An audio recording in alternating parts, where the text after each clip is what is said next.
Also to support the motion on behalf of the Greens, and want to really start by thanking the Honourable Reggie Martin for putting this forward and giving this chamber an opportunity to recognise the important role that teachers play in our society.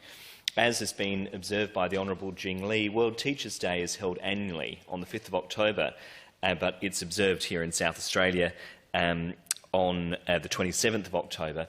It is held annually around the globe, and I quote from the UNESCO website, it commemorates the anniversary of the adoption of the 1966 UNESCO recommendation concerning the status of teachers, which sets benchmarks regarding the rights and responsibilities of teachers and standards for their initial preparation and further education, recruitment, employment and teaching and learning conditions. The recommendation concerning the status of higher education teaching personnel was adopted in 1997 to complement the 1966 recommendation by covering teaching personnel in higher education, and World Teachers' Day has been celebrated since 1994. And UNESCO goes on to note that the day is a time to celebrate how teachers are transforming education, but also to reflect on the support they need to fully deploy their talent and vocation, and to rethink the way ahead of the professional globally. And I think, Acting President, we all had cause to reflect on the important role that teachers play in our society during the pandemic, when parents were forced to teach their children at home, or working with teachers rather, and supporting them at the home environment.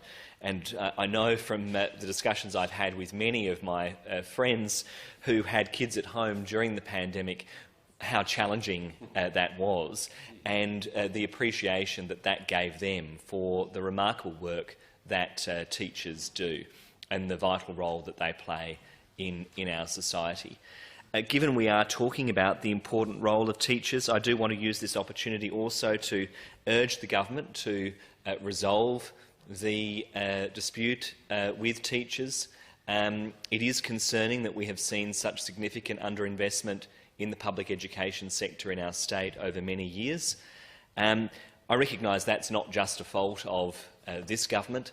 It's been a long-term challenge, and there hasn't been appropriate investment in public education from governments of either persuasion over the years. But it's something I really urge the Malinauskas government to remedy.